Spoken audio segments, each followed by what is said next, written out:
আসসালামু আলাইকুম। আজ আপনাদের সাথে একটা রেসিপি শেয়ার করব যা সকালে রুটি দিয়ে খেতে খুবই ভালো লাগে।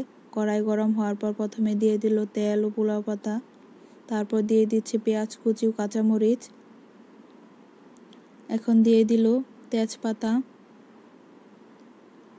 দারুচিনি, এলাচ। এখন সব কিছু ভেজে নিচ্ছে।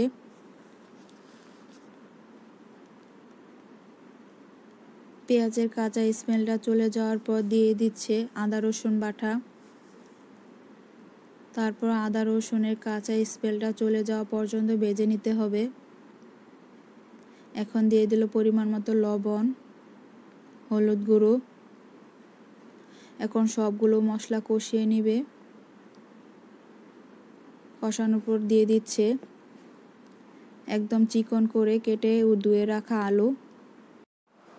এখন আলুর সাথে সবগুলো মশলা মিশিয়ে নিচ্ছে। তারপর দিয়ে দিল জিরা গুঁড়ো।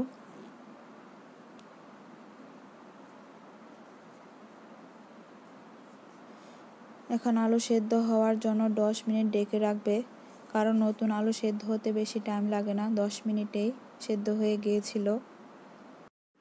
আলু সেদ্ধ হওয়ার জন্য পানি দেয়নি, কারণ নতুন আলু, আর নতুন আলু থেকে যে পানি বের হয়েছে তাতে আলু সেদ্ধ হয়েছিল। এই তো আমার মায়ের হাতের আলু ভাজি, যা সকালে রুটি দিয়ে খাওয়ার জন্য করেছিল। আর আলু ভাজি কিন্তু পোলাও দিয়ে খেতে খুবই ভালো লাগে।